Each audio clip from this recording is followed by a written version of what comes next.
What is up, guys? JrzSaiyan here, and welcome to Hawk Talk with JrzSaiyan. Now, today I'm going to be going over what I think the game plan should be against the Minnesota Vikings. So, before I do so, I do want to say that the Seahawks have ruled out Marshawn Lynch, Paul Richardson, which is in IR now, Demarcus Dobbs, and Jordan Hill from the game.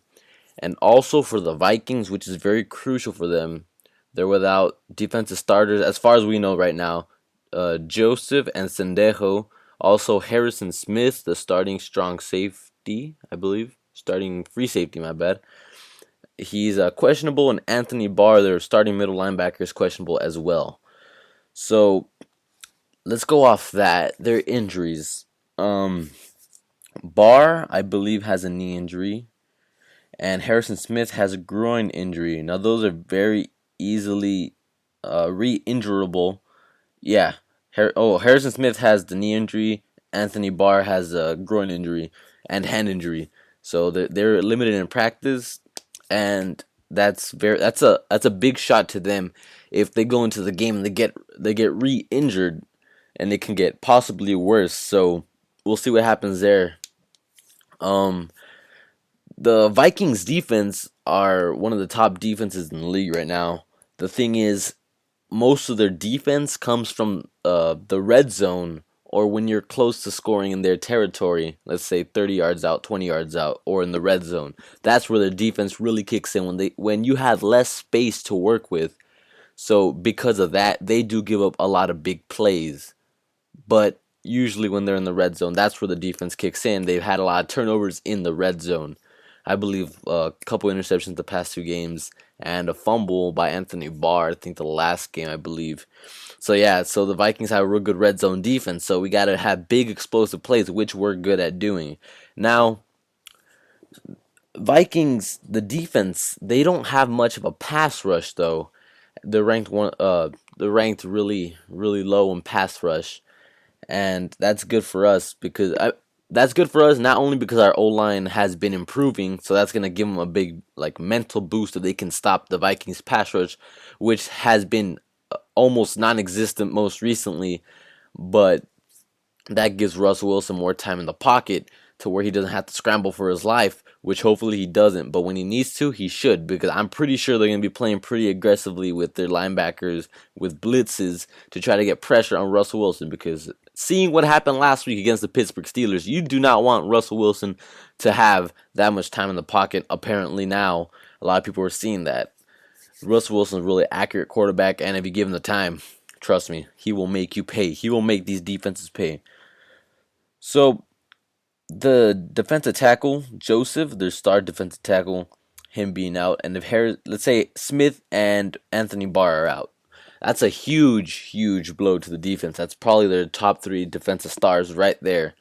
And they have had problems giving up. They have a real good rushing defense, but they've had problems giving up the run. So we need to establish the run. And if we can run down the middle with Thomas Rawls with baby beast mode, guys, we can open up the game right off the bat with the running game, and that's what we need to do. We need that run to set up the pass.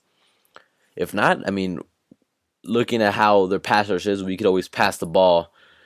They don't have lockdown corners. Trey Waynes is pretty fast. He's pretty good. He's a rookie. Terrence Newman is a veteran. So they have good corners, but we can open up with that run game, guys. We can really, open up the floodgates from the start and pick up some speed, pick up some momentum, and really get there. So that's what we should do on offense against their defense. And because of those injuries, if more people get injured, that's going to be a plus for us. Hopefully no one gets injured for us, though. We've already had Jimmy Graham go out for the season. Paul Richardson's on injury reserve now, so hopefully no more injuries happen for us, God willing. So now let's talk about our defense against the Vikings offense. So automatically you want to think, stop Adrian Peterson. Now that can be a difficult task, but the Seahawks defense is one of the best in stopping the run. You already know this, so we got to stop Adrian Peterson, and a lot of people are saying put Richard Sherman on Stephon Diggs. Now, guys, before we want to do that, you have to think about how Deshaun Shedd is playing. Deshaun Shedd played outstanding against the Steelers and against Martavius Bryant. Remember that. Martavius Bryant's probably one of the fastest receivers in the NFL. I mean, that guy is something else. And he's 6'4". Ooh, and he's faster than Antonio Brown. So he's got some crazy hands as well.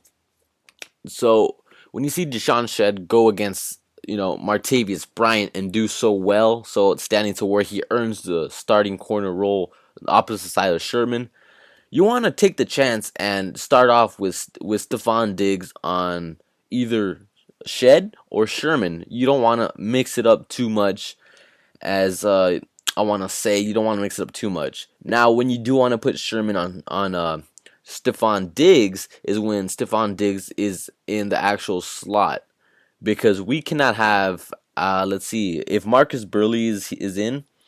Let me check the injury report real quick, because if Marcus Burley, I believe Marcus Burley is still hurt, did not practice. Yeah, Marcus Burley. So let's say Marcus Burley is out, that would leave probably Kerry Williams in to cover Stephon Diggs. Now that's a huge mismatch. You do not want that, and you do not want to put Shed on Diggs in the slot and then have Kerry Williams out against Mike Wallace or something, because then that's going to be a huge mismatch again.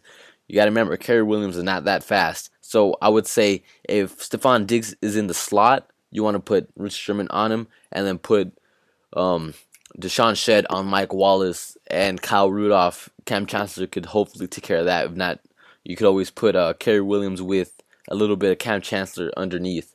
So yeah, that's what I think will work. We got to stop AP, of course.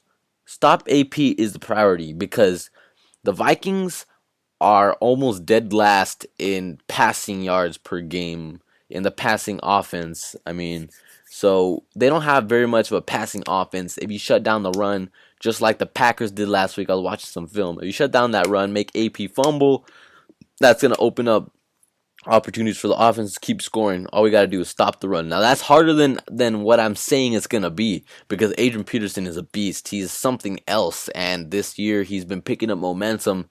And he got knocked down a little bit last week, but he's still picking up momentum. So we gotta continue on from what the Packers did to what we're gonna do. Now remember, Packers aren't as good as us defensively wise, so we gotta really go in there. We gotta hit AP in the mouth.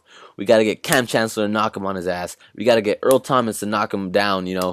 Our defense is ready to play AP, guys. Our defense is ready. Now, because he's such a hard runner, there's a possibility of us getting hurt when tackling him and gang tackling. I've always been worried with our gang tackling, because when you see our Seahawks player knock AP, hit him, and he's still running, then you see another Seahawks player knock into the other Seahawks player into AP. You do not want to see the Seahawks against Seahawks collision, because I always see them every Sunday, and it gets me really worried, because I don't want one of our players to get hurt because of that. So we got to watch out with that.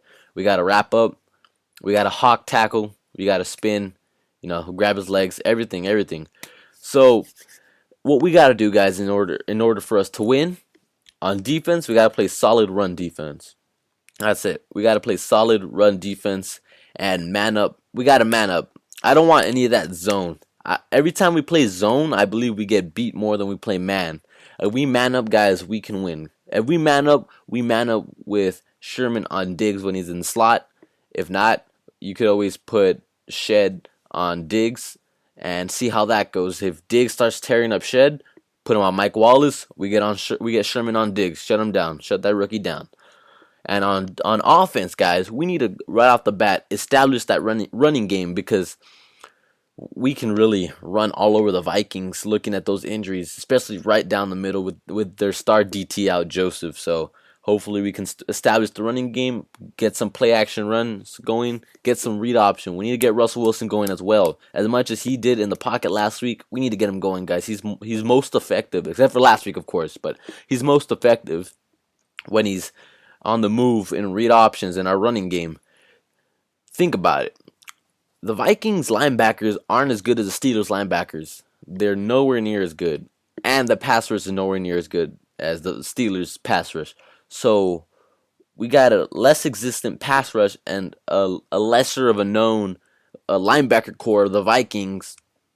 So we really have to get the big plays going, because red zone defense for the Vikings have been the pinnacle of the season for them, and they usually stop their opponents to field goals because the red zone defense is that good. You can say the red zone defense is equal to the Seahawks defense at times.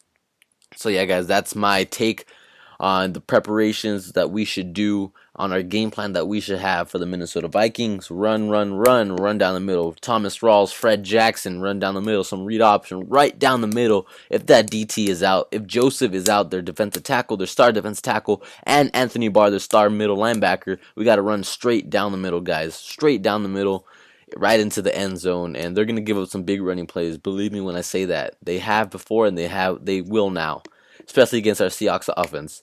Play action, play action. Doug Baldwin, you got to get Doug Baldwin more into the offense, man. Jermaine Kearse, clutch. Both our receiving core is clutch. Tyler Lockett's going to be huge. I believe he's going to be huge in that slot. He's going to get open. And Luke Wilson's, I believe, is going to have a real good game as well. So hopefully we have a real good game, guys. And, God willing, no injuries. So get ready for tomorrow, 12s. I hope a lot of people will end up seeing this for the game plan, and I hope you guys enjoyed, people who did see this, even if it's just 50 people most likely. Hope you have an amazing, blessed day, and go Hawks, baby. Let's get ready for tomorrow, and I'll catch you guys later. Peace.